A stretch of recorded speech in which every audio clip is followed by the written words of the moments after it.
Hello everyone, my name is Sarpe and welcome back to another case study with me. I'm posting after a week and it feels weird. मैं break नहीं लेता कभी because I just don't like to stop working. But yeah, I took 1 week break. इस break का reason यही था क्योंकि ये जो video है इसमें थोड़ा time लगे research करने में. But other than that, it was for personal reasons also, so I hope you don't mind. Before starting this video, I just want to say this thing that a huge portion of this video, it is derived from rumors and speculations. क्योंकि ये case 1861 से 1896 के बीच में हुआ था, इसीलिए इस case में बहुत सारे कॉन्क्रीट एविडेंसेस या फिर रिकॉर्ड्स नहीं हैं. सो इसीलिए अगर तुम्हें इस केस में कुछ भी आउट ऑफ प्लेस लगता है then let me know in the comments. But now let's start with today's case. Murder houses के बारे में तुम लोगों ने सुना होगा पहले भी. स्पेशली अगर हम लोग मर्डर हाउसेस की बात कर रहे हैं तो यूएसए में कहीं सारे मर्डर हाउसेस के नाम बाहर आए हैं. कहीं सारे इनमें से होटल्स होते हैं या फिर कहीं सारे इनमें पर्सनल अपार्टमेंट होते हैं. But all of these places were built before, तब ये बाद में ऐसे यूज करे गए थे. बट नाउ इमेजिन कि एक होटल या फिर एक बिल्डिंग सिर्फ इस पर्पस के लिए बनाई गई हो कि उसमें लोगों को मारकर काटा जा सके. How much brain power and कितने सालों की प्लानिंग लगी होगी इस बिल्डिंग को बनाने में. एंड आज का केस इस ही बारे में है. So let's learn a little more about today's case revolving around H.H. Holmes.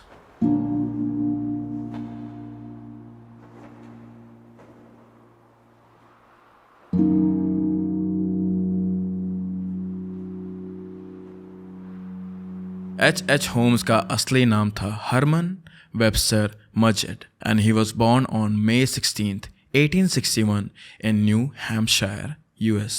H.H. Holmes की फैमिली में उसके parents Levi and mom Theodore थी, जो कि फर्स्ट इमिग्रेंट थे who travelled and stayed in Hampshire. And Holmes की family में उसका एक भाई था जिसका नाम था आर्थर, एक बड़ी बहन थी जिनका नाम था एलन, एंड होम्स की एक छोटी बहन थी जिसका नाम था मैरी. तो कुल मिलाकर 4 भाई बहन और फैमिली में 6 लोग. अब 6 लोगों का घर था, वो भी 1870s में. तो होम्स के डैड बहुत सारे काम करते थे, जैसे कि वो हाउस पेंटर का काम करते थे या ट्रेडिंग का काम करते थे. पर उनकी मेन आमदनी फार्मिंग से आती थी, जो कि होम्स की फैमिली मजेट फैमिली कहीं सारी जनरेशन से करते हुए आ रही थी. नाउ होम्स के फादर इतने सारे काम कर रहे थे, इसका मतलब ये नहीं था कि मजेट फैमिली पुअर थी, या फिर इसका मतलब ये भी नहीं था कि उनके पास एक प्रॉपर जिंदगी नहीं थी. एक्चुअली वो लोग काफ़ी अच्छे पैसे कमाते थे और लीवाई के दोनों बेटे हरमन एंड आर्थर कहीं बार उनकी फार्म में मदद करते थे. नाउ इवन दो लीवाई अपनी फैमिली के लिए बहुत मेहनत कर रहे थे, उनके लिए पैसे कमा रहे थे. एंड बाकी कहानियों से ये भी लगता है कि उनके जो बच्चे थे वो उन्हें काफ़ी ज़्यादा रिस्पेक्ट देते थे, अपने फादर की एटलीस्ट हर एक बात मानते थे. पर लीवाई के बारे में ऐसा कहा जाता है कि उनके जो ये ऑर्डर्स थे वो उनकी फैमिली में रिस्पेक्ट की वजह से नहीं बल्कि डर की वजह से माने जाते थे. हरमन के डैड काफ़ी अब्यूजिव थे और वो अपने बच्चों को मारते थे. कहा जाता है कि वो हर एक चीज़ के लिए अपने फैमिली मेम्बर्स को ब्लेम करते थे, जिसकी वजह से हरमन को बड़े होते होते अपने डैड से नफरत होने लगी. बाय द वे, अगर आप कंफ्यूज हो रहे हो तो हरमन ही होम्स है. और इस नफरत से कोप करने के लिए हरमन ने अनयूजुअल हैबिट्स अपना ली, जैसे कि चीज़ों को काटना या फिर कहीं सारे जानवरों को सताना. सो हरमन बचपन से ही ऐसे टेंडेंसीज दिखा रहा था जो कि ये साफ इंडिकेट करते थे कि आगे जाकर ये एक मर्डरर बनेगा.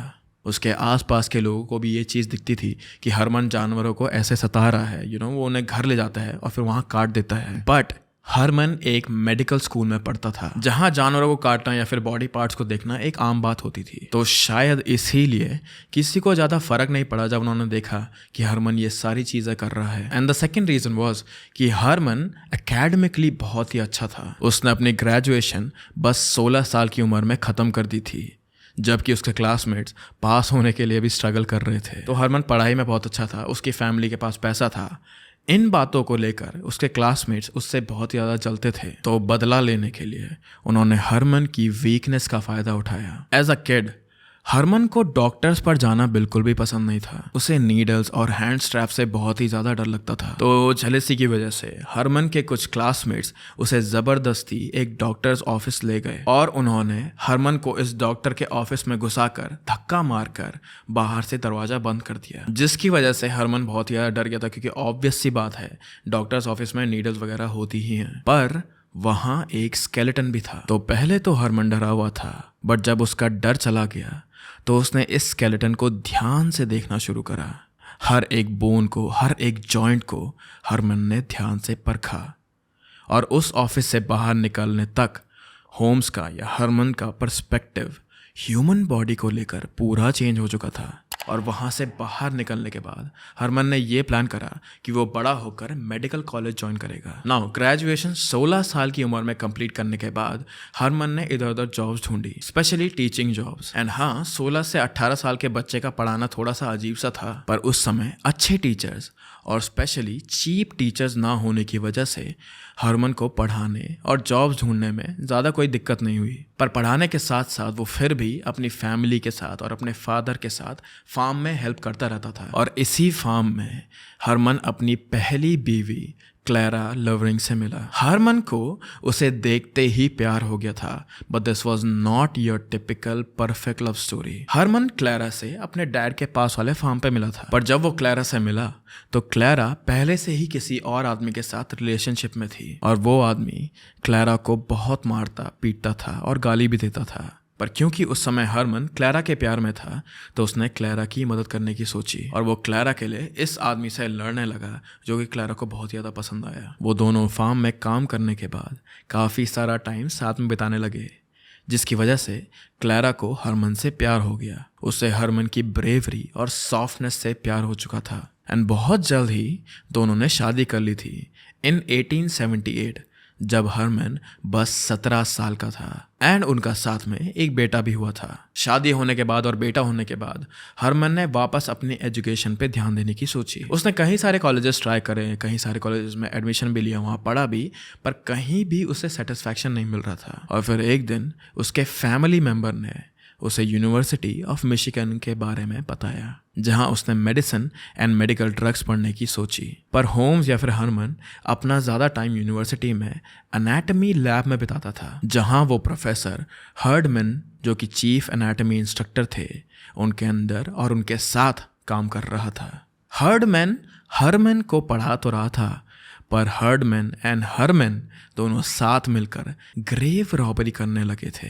Again let me remind you this thing कि ये दोनों ही मेडिकल कॉलेज में थे, एक प्रोफेसर एक स्टूडेंट, लेकिन दोनों ही कॉलेज में थे। तो उस समय साइंस ने एकदम स्पीड पकड़ ली थी, लोग बहुत सारे एक्सपेरिमेंट कर रहे थे। बट दिस बीइंग 1880, तब लोगों को साइंस एक्सपेरिमेंट के लिए अपने ऑर्गन्स या फिर अपनी बॉडी देना पसंद नहीं था। तो हरमन अपने टेस्ट को पूरा करने के लिए और अपनी फैसिनेशन को पूरा करने के लिए भी ये ग्रेव से बॉडीज ले जाता था। अब कोई उसे टेस्ट के लिए बॉडी तो देगा नहीं अपनी, और उसके पास और कोई रास्ता भी नहीं था, तो उसके पास एक ही ऑप्शन बचा था, ग्रेवयार्ड। और अगर तुम्हें याद होगा तो स्कूल में भी डॉक्टर्स ऑफिस के अंदर बंद होने के बाद होम्स का ह्यूमन बॉडी में काफ़ी इंटरेस्ट बढ़ चुका था। तो प्रोफेसर हर्डमैन तो ग्रेव से बॉडीज चुरा ही रहे थे और उन पर एक्सपेरिमेंट कर रहे थे, पर ये दोनों मिलकर इतनी बॉडीज चुराते थे कि उनके पास अब टेस्ट सब्जेक्ट्स बहुत ज़्यादा बढ़ चुके थे। तो हरमैन या फिर होम्स कहीं बार अपनी फैसिनेशन की वजह से इनमें से कुछ बॉडीज यहाँ से बाहर ले जाता था और वो फिर उन्हें अपने घर में रख लेता था। फिर वो उन्हें अपने घर में काटता, डाइसेक्ट करता और अपने सारे एक्सपेरिमेंट करता था उन पर। I know that sounds creepy, but weird चीज़ तो अब शुरू हुई थी। वो इन बॉडीज़ के फेस को काट कर या हाथ को काट कर ऐसा कर देता था कि किसी को भी ये लोग पहचान में ना आए।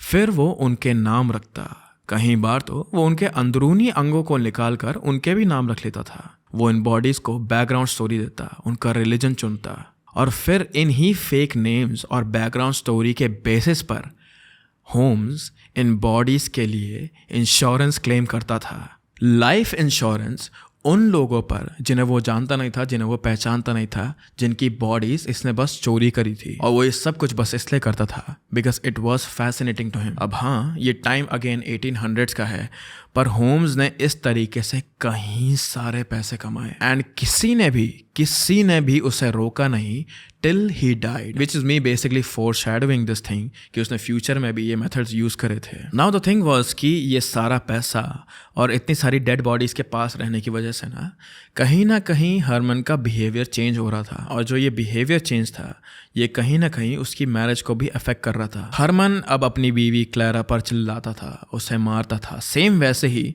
जैसा क्लैरा का पहले वाले रिलेशनशिप में होता था। और फिर 1884 में क्लैरा ने एक दिन कहा कि बहुत हुआ and she just left with her kid. उसके बीवी के निकलने के बाद होम्स के दिमाग में पता नहीं क्या स्विच ऑन हुआ और वो मल्टीपल वुमेन्स के साथ अब रहने लगा था। वो उन्हें अपने प्यार में फंसाता, उन्हें करीब लाता और फिर उनसे शादी करने का प्रॉमिस करता।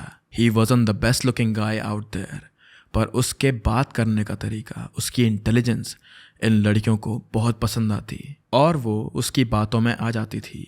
That is how he used to seduce girls in his favor और get what he wants. Clara के बाद होम्स ने 3 बार और शादी करी थी। The reason why I am doing this is because इसने कभी एक्चुअल में शादी नहीं करी थी।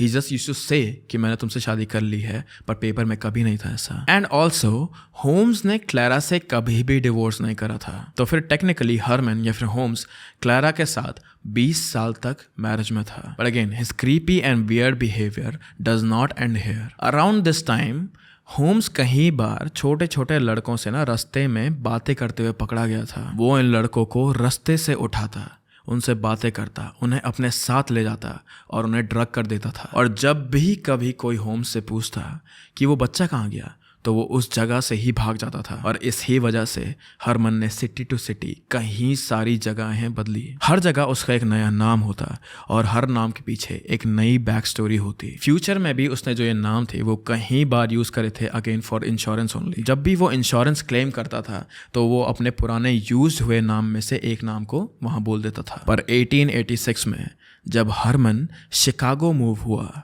तो उसने अपना फाइनली नाम हेनरी हावर्ड होम्स रख लिया और famously known as H.H. Holmes. Holmes Chicago आकर एक ड्रग स्टोर में काम करने लगा। He did not have anything to prove कि वो मेडिसिन जानता था, पर वहाँ काम करते करते वहाँ के ओनर को उस पर ट्रस्ट हो गया और इस स्टोर में काम करते करते पैसे चुराते हुए उसने इतने पैसे बचाए कि उस ही स्टोर के सामने उसने एक ज़मीन खरीदी जहाँ होम्स ने अपना मर्डर हाउस बनाना शुरू करा। इन 1887 मर्डर हाउस से पहले होम्स के लिए ये बस एक बिल्डिंग ही थी जिसमें 2 फ्लोर थे। Top part of this building was for housing, जिसमें होम्स रेंटिंग या अपने स्टे के लिए भी उसे यूज़ करना चाहता था। पर बनते बनते ये बिल्डिंग 3 स्टोरी की बन गई थी, जिसमें टॉप मोस्ट फ्लोर वो अपने खुद के स्पेस के लिए रखता था, where he used to do all the weird things. और पैसा कमाने के लिए होम्स ने बचे 2 फ्लोर को रेंट और स्टोर्स के लिए डाला था। और इसी बिल्डिंग में शुरुआत में होम्स के 2 स्टोर और एक ड्रग स्टोर की दुकान भी थी। इस बिल्डिंग में एक बेसमेंट भी था और बेसमेंट बोलते ही मेरे सब्सक्राइबर्स के कान खड़े हो गए होंगे अभी। ये जो बिल्डिंग थी H.H. होम्स की, this was like a puzzle. इसमें कई सारे सीक्रेट डोर्स, कई सारे पाथवेज, कई सारे स्टेयर्स थे जो कभी भी ख़त्म नहीं होते थे।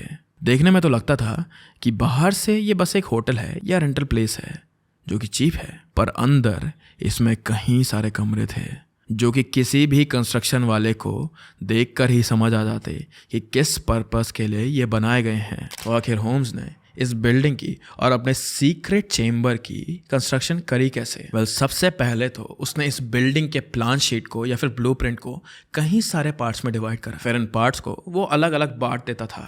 एक कंस्ट्रक्शन कंपनी उठाता था और उनसे एक पार्ट बनवाता था और जैसे ही कंस्ट्रक्शन ऑलमोस्ट कंप्लीट हो जाता वो उन्हें पैसे नहीं देता था। अब पैसे ना मिलने पर कंस्ट्रक्शन कंपनीज ऑब्वियसली उसको गाली देती थी, पर जब तक वो उसे गाली दे रहे होते थे तब तक होम्स एक सेकंड कंस्ट्रक्शन कंपनी को हायर कर लेता था और कंस्ट्रक्शन वापस चालू दूसरे पार्ट का। पहली वाली कंस्ट्रक्शन कंपनी जो होती थी जिसको होम्स ने पैसे नहीं दिए थे वो थक हार कर उसे छोड़ देते थे। हाँ, वो उस पर केस कर सकते थे, बट दिस इज 1800। इस टाइम पर कंस्ट्रक्शन हर जगह चल रहा था, तो अपना टाइम वेस्ट ना करते हुए और उस पैसे को छोड़ते हुए वो होम्स को छोड़ देते थे और प्लान्स को भी। अब क्या हुआ कि पहला पार्ट पहली कंपनी ने बनाया, दूसरा पार्ट दूसरी कंपनी ने बनाया, पर उन्हें यह पता नहीं होता था कि ज्वाइन होने पर यह कैसा लगेगा या फिर किस पर्पस के लिए ये पार्ट्स बनाए जा रहे थे। तो किसी भी कंस्ट्रक्शन कंपनी को घर बनने तक ये पता ही नहीं था कि आखिर वो बना क्या रहे थे, स्पेशली वो बेसमेंट में आखिर क्या बना रहे थे। और ये पूरी बिल्डिंग की कंस्ट्रक्शन खत्म हुई थी अराउंड 1892। नाउ होम्स के पास पैसा तो था, पर इतना भी पैसा नहीं था उसके पास कि वो 3 स्टोरी बिल्डिंग बना दे। तो होम्स ने दोबारा अपनी इंटेलिजेंस से एक पैसे वाले आदमी को लिटरली सेड्यूस करा और वो अपनी बिल्डिंग के लिए इस आदमी से पैसे लेता था, ये कहकर कि जब कंस्ट्रक्शन खत्म हो जाएगा वो सारे पैसे लौटा देगा। पर जैसे ही होम्स की बिल्डिंग का कंस्ट्रक्शन खत्म हुआ, एक दिन अचानक इस पैसे वाले आदमी की मौत हो गई। आयरॉनिकली ये आदमी एक फार्मेसी में मरा था और उसकी डेथ का रीज़न बताया गया था failure of pituitary gland. But I am sure you know this thing and it was speculated at that time also कि होम्स ने ही इस आदमी को मारा है ताकि वो पैसे वापस ना करे। शुरुआत में होम्स ने अपनी बिल्डिंग को दुकान के तौर पर रेंट होने दिया था। शुरुआत से मेरा कहने का मतलब है जब ऊपर के फ्लोर नहीं बने थे, पर 1892 में जब उसकी पूरी बिल्डिंग का कंस्ट्रक्शन खत्म हो गया था तब उसने अपने ये सारे प्लान्स छोड़ दिए और अपनी पूरी बिल्डिंग को उसने एक होटल में कन्वर्ट कर दिया था, जिसके प्राइसेस इतने कम थे कि शिकागो पोर्ट में जो भी बंदा आता था वो सब होम्स के होटल में ही रुकते थे। But these prices were justified क्योंकि इस होटल के अपार्टमेंट इतने ज़्यादा भी बड़े नहीं थे। ज़्यादातर कमरे छोटे से थे जिनमें एक बेड, एक बाथरूम और एक टेबल था। ज़्यादातर कमरों में तो खिड़की भी नहीं थी and this was by design. But one day travellers के लिए या फिर जिन्हें सिर्फ एक रात सोना होता था उनके लिए दिस वॉज चीप इनफ। इन सारे रूम की एंट्रेंस तो होटल के गेट से होती थी, पर ये सब ही रूम्स एक ट्रैप पर लीड करते थे जहाँ से कोई भी वापस नहीं आ सकता था या फिर कभी भी बाहर नहीं जा सकता था until Holmes wants it। If you pay attention तो इस पूरे होटल में बस रिसेप्शन और वेटिंग रूम ही दो ऐसे स्पेस हैं जो कि बड़े हैं। वेल अगेन ये मिस्टेक से नहीं, पर्पसफुली ऐसे डिज़ाइन करा गया था। ज़्यादातर रूम यहाँ साउंड प्रूफ और वैक्यूम सील्ड थे which had one air outlet, पर इस एयर आउटलेट को भी होम्स कंट्रोल करता था जिसकी हेल्प से वो इन कमरों में स्लीपिंग गैस छोड़ सकता था, कभी स्लीपिंग गैस तो कभी पॉइजन, जिससे ये ट्रैवलर्स अपने ही कमरे में आराम से मर जाते थे। यहाँ के रूम्स अगर मैं और डिस्क्राइब करूँ तो कहीं सारे पार्ट्स यहाँ खंजर रखने के लिए डिज़ाइन करे गए थे, तो कहीं रूम में बस चेयर्स या फिर स्ट्रैप्स होते थे। कुछ रूम्स में बस पॉट्स या फिर खाना बनाने का सामान था और कुछ रूम्स बस पॉइजन रखने के लिए यूज करे जाते थे। Every single room could only be opened or locked from outside and no one, absolutely no one was allowed on second floor। even जो second floor के लिए stairs आती थी वो भी एक मेज जैसी ही थी जिनमें कहा जाता था कि कई सारे शेल्फ और कंपार्टमेंट थे। तो पहले होम्स इन सारे टूरिस्ट को पॉइजन से या फिर स्लीपिंग गैस से सुला देता था या फिर मार देता था। फिर मारने या पॉइजन करने के बाद होम्स इन सारी बॉडीज को बेसमेंट में फेंक देता था। उसने हर कमरे से एक ऐसा पासवे, एक सीक्रेट डोर तक बना रखा था जिसके बीच में अगर वो बॉडी को ले जाए तो कोई भी उसे नहीं देख सकता था। फिर वो इन बॉडीज को इस डोर के थ्रू पुश करता जहां से वो सीधा नीचे बेसमेंट में गिर जाते। इस पूरे प्रोसेस में न किसी को कुछ आवाज़ आती, ना ही डोर खुलने की या बॉडी गिरने की आवाज़ आती। एंड असली हॉरर होम्स के बेसमेंट में था। होम्स के बेसमेंट में एसिड पिट्स थे जिसमें वो बॉडी जल्दी से जल्दी डालकर उनके एविडेंसेस मिटा सकता था। Like Dahmer, Holmes also had barrels जिनमें वो बॉडीज कंटेन करता था। उसके बेसमेंट में बड़े बड़े टेबल्स थे जिनके ऊपर वो बॉडीज को सपोजिडली काटता था एंड काटने के लिए वो कंस्ट्रक्शंस के लेफ्ट ओवर टूल्स का इस्तेमाल करता था। एंड उस बेसमेंट में ही एक फायर प्लेस या क्रीमेशन के लिए भी जगह थी जहां वो बॉडीज़ को जला देता था। वहाँ बहुत सारे टूरिस्ट आते थे एंड होम्स बहुत सारे टूरिस्ट को अपने बेसमेंट में भी ले जाता था। पर होम्स इन सारी बॉडीज़ को बस जलाता या काटता नहीं था। H.H. होम्स लोगों को मारने या काटने में काफ़ी प्लेजर लेता था and most of this is derived from his twisted thirst for seeing bodies. पर वो कई सारे बॉडीज या फिर बॉडी पार्ट्स को स्टोर भी करता था जिसके लिए उसने कंपार्टमेंट्स और शेल्फ बना रखे थे बेसमेंट में भी। नाउ इमेजिन करो अपना फ्लोर, सिंपल सा फ्लोर होगा तुम्हारा मार्बल या फिर वुड का, पर इमेजिन दिस थिंग कि इस फ्लोर को ज़मीन से तुम ऊपर खींच सकते हो जिसका शेप एक रेक्टेंगुलर बॉक्स या फिर कॉफिन जैसा होता, और इन रेक्टेंगुलर बॉक्सेस के अंदर, इन कॉफिन्स के अंदर तुम बॉडीज डाल रहे हो और फिर वापस तुम इन्हें बंद कर देते हो। सेम ऐसे ही बॉक्सेस, सेम ऐसे ही कॉफिन दीवारों में भी थे एंड ये सेम कॉफिन जिस कमरे में टूरिस्ट सोते थे वहाँ भी थे। So it is very well possible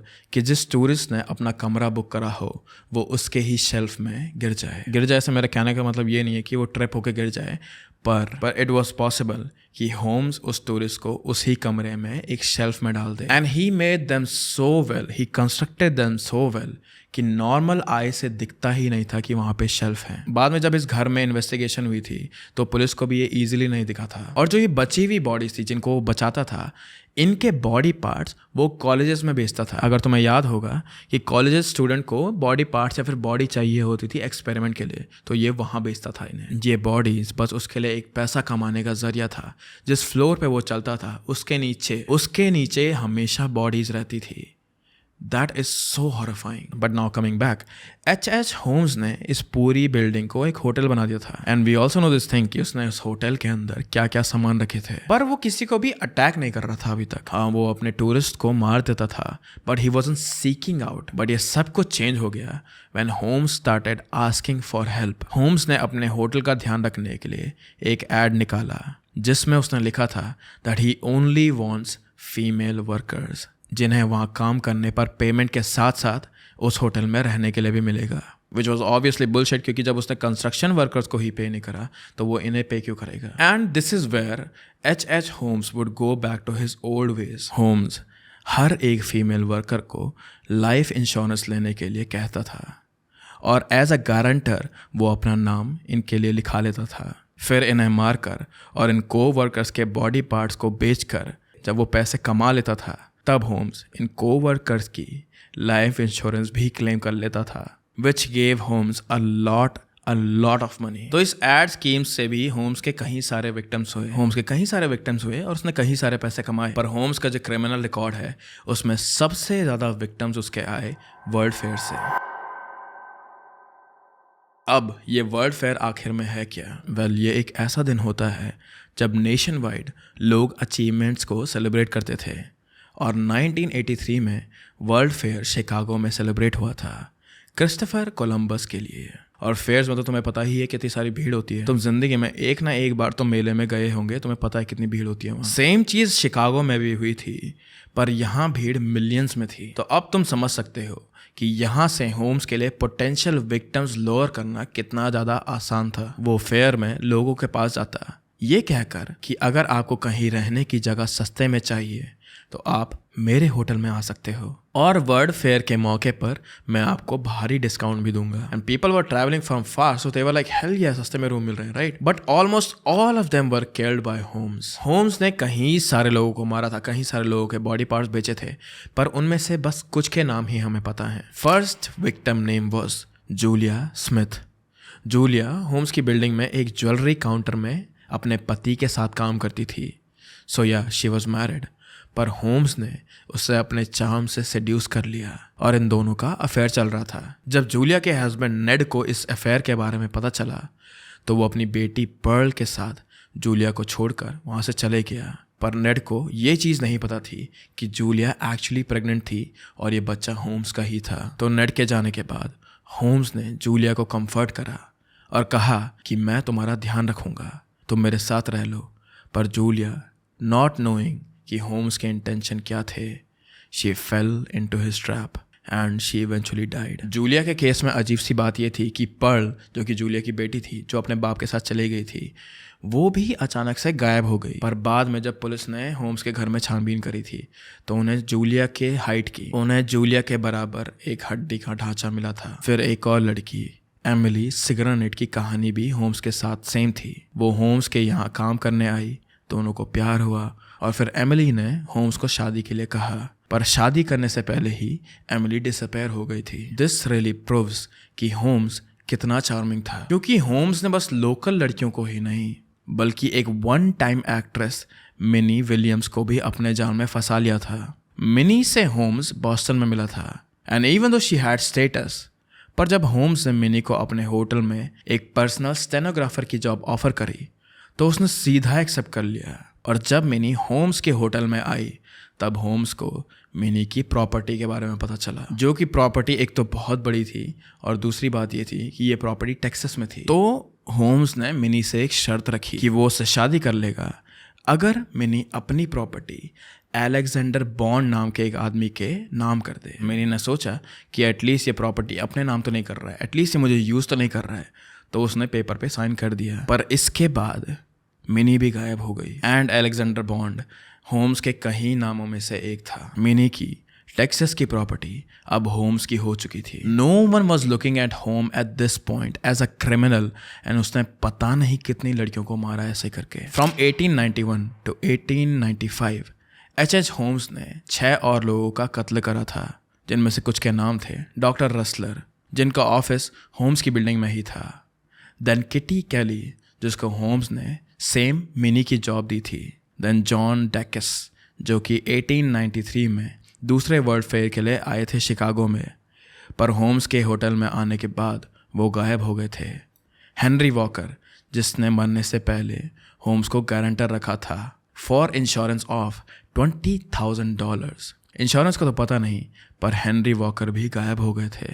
then there was मिलफर्ड कोल, जिसे होम्स ने टेलीग्राम करके अपने पास बुलाया था मैरीलैंड से, पर जब 1984 में वो शिकागो होम्स के होटल में आया था तो वो भी गायब हो गया था। And lastly was Lucy Burbank, जिसको कहा जाता है that she never entered Holmes hotel, पर उसका लास्ट आइटम, उसकी बैंक बुक, होम्स के बेसमेंट में ही मिली थी। सो इट इज अज्यूम्ड कि होम्स ने ही उसे मार दिया था। Now he wasn't caught at this point, पर इंश्योरेंस कंपनी को लग रहा था कि कुछ तो गड़बड़ है, और पुलिस को भी ये लग रहा था कि सब लोग इसके होटल के पास जाते ही गायब हो जाते हैं। तो पुलिस एंड इंश्योरेंस कंपनी दोनों ने होम्स के खिलाफ आर्सन के चार्जेस लगा दिए। वो उसे गिरफ्तार कर ही रहे थे, पर होम्स अपने घर में ही नहीं था। इन 1894 होम्स मिनी वाली प्रॉपर्टी जो टेक्सास में थी वहां गया था उसे चेकअप करने के लिए। तो पुलिस उसे एकदम से पकड़ नहीं पाई, पर जब वो टेक्सास से वापस आया शिकागो तो उसे एक शॉर्ट नोटिस के लिए पकड़ लिया गया था, विच अगेन होम्स ने इस सिचुएशन को भी अपने फेवर में टर्न कर लिया था। अरेस्ट होने के बाद होम्स मैरियन हेड्जपेथ से मिला, जो कि जेल में 22 साल से उम्र कैद काट रहा था, और मैरियन के साथ मिलकर होम्स ने इंश्योरेंस कंपनी को चकमा देने का एक और प्लान बनाया, by faking his own death this time. उसका प्लान क्या था ये तो हमें नहीं मालूम, पर मैरियन को होम्स का प्लान इतना पसंद आया that he trusted him completely, and उसने अपने लॉयर की बात होम्स से करवाई, जिसके बदले में होम्स ने मैरियन को $500 देने का वादा करा था। जबकि इस इंश्योरेंस फ्रॉड से होम्स को $15,000 मिलने वाले थे। एंड फनी बात यह है कि उसने इस क्रिमिनल को भी $500 नहीं दिए। He was conning a con man, a criminal. पर एंड में होम्स का ये प्लान काम नहीं करा, क्योंकि इंश्योरेंस कंपनी को पता था कि सेम होम्स ही सबके इंश्योरेंस ले रहा है। पर होम्स ने अपना प्लान नहीं छोड़ा, और उसने एक और बार ये सेम प्लान ट्राई करा अपने बेस्ट फ्रेंड बेंजामिन प्रित्सल पे। उसने प्रित्सल से कहा कि हम तुम्हारी डेथ फेक करेंगे और फिर तुम्हारी बीवी तुम्हारे नाम पर $10,000 इंश्योरेंस कंपनी से ले लेगी, जिसके बाद उस इंश्योरेंस के पैसे का आधा हिस्सा मैं रख लूंगा। होम्स ने प्रित्सल को यह प्लान इस वे में समझाया कि प्रित्सल को भी उस पर विश्वास हो गया था। आई विश कि हमें पता होता ये प्लान कैसा था, क्योंकि 2 एडल्ट्स को इस कॉन मैन के प्लान पर विश्वास हो गया था। पर प्रित्सल का ये भी था कि वो होम्स का बहुत टाइम से दोस्त था। They were actually best friends. Holmes को प्रित्सल पर और प्रित्सल को होम्स, दोनों को एक दूसरे पर बहुत ज़्यादा ट्रस्ट था। But the sad part was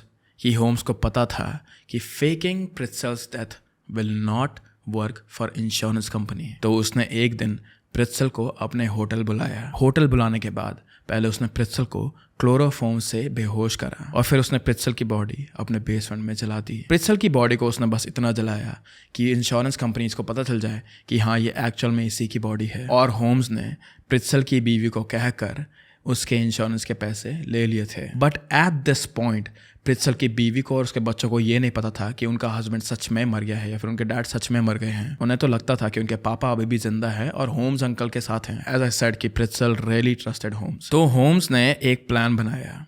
उसने प्रित्सल की बीवी को कहा कि तुम्हारा हस्बैंड इस जगह पर तुम्हारा वेट कर रहा है। वो शिकागो में नहीं रुक सकता क्योंकि इंश्योरेंस कंपनी फिर उसे ढूंढ लेगी, तो इसीलिए वो यहाँ से बाहर चले गया है।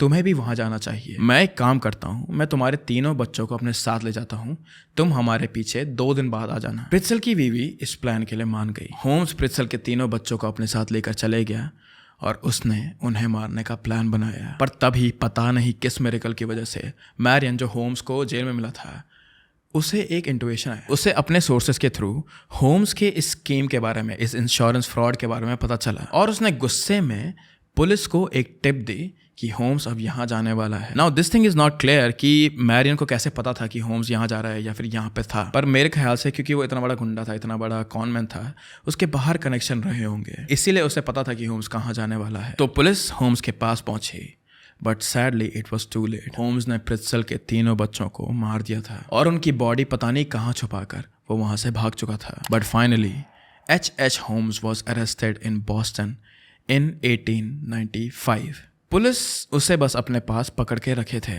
उन्हें पता तो था कि इस आदमी ने कहीं लोगों को मारा है, पर उनके पास कोई एविडेंस नहीं था। पर फिर 1895 के एंड में प्रित्सल की बच्चों की जब बॉडी मिली तो पुलिस ने डिसाइड करा कि हम होम्स के घर की छानबीन करते हैं। And at this time Holmes के होटल को द कैसल का टाइटल मिल चुका था। जैसे पेरेंट्स बोलते नहीं है कि उस घर के पास मत जाना, उन लोगों से बात मत करना, उस कॉलोनी में मत घूमना, घर वाले ये बोलते थे अपने बच्चों को कि द कैसल के पास बिल्कुल भी मत जाना, और बच्चे खुद डरते थे उस घर से। अब पुलिस होम्स के घर के अंदर गई, पर हैरानी की बात यह थी कि वहाँ जितने भी एविडेंसेस मिले थे वो होम्स पर कनेक्ट नहीं हो सकते थे। कहने का मतलब ये है मेरा कि सारे के सारे एविडेंसेस ये प्रूव नहीं कर सकते थे कि होम्स ने ही सारे लोगों को मारा है। इन 1895 Holmes was put on trial for murder of Benjamin Pitzel and he was found guilty for it, जिसके लिए उसे फांसी की सज़ा सुनाई गई थी। पर फिर पुलिस को लगा कि नहीं, अगर इसने बेंजामिन को मारा है तो इसके बच्चों को भी पक्का मारा ही होगा, which turned out to be true, क्योंकि होम्स ने इसके लिए एक्सेप्ट कर लिया था, I think out of guilt. अपने कन्विक्शन के बाद फाइनली होम्स ने एक पेपर कंपनी पर अपने क्राइम्स कबूल करे और उसने कहा कि शिकागो, इंडियानापोलिस एंड टोरंटो में होम्स ने करीब 27 लोगों के मर्डर करे हैं। और इस इंफॉर्मेशन के लिए हेर्स न्यूज़पेपर ने होम्स को $7,500 दिए थे। पर पैसे लेने के बाद ये पता चला कि होम्स ने न्यूज़पेपर को भी झूठ बोला था। This guy was conning everyone till his last breath. तो एक्चुअल में किसी को भी नहीं पता कि होम्स ने अपने होटल में कितने लोगों को मारा है। लाइक द नंबर किसी को भी नहीं पता कि कितने थे। बट ऑन 7 मई 1896 होम्स को मोया में शिंग प्रिजन में फांसी चढ़ा दी गई थी। कहते हैं कि even till his last moment H.H. Holmes काफ़ी काम एंड कलेक्टेड था। I don't know how he felt knowing this thing कि उसने कितने लोगों को मारा था, कितने लोगों को उसने झूठ बोला था, कितने लोगों को उसने चकमा दिया था। Was he proud of his designed hotel, या फिर ये जगह उसके लिए बस एक नाइटमेयर बन गई थी। We will never know this thing because this secret died with Holmes. पर ये केस यहीं पर समाप्त होता है। अगेन जैसे कि मैंने कहा कि इस केस में कहीं सारे बस स्पेकुलेशंस हैं एंड जो स्टोरीज बताते हुए आए हैं लोग वही हैं। So basically most of these things are rumours. तो अगर मुझसे कुछ गलती हो गई हो then let me know in the comments. And अगर आपको ट्रू क्राइम केसेस देखना पसंद है then please subscribe to me. Well, with that, I hope that you're happy. I hope that you're healthy, guys. Please keep your loved ones very close to you. And I will see you very, very soon. Bye-bye.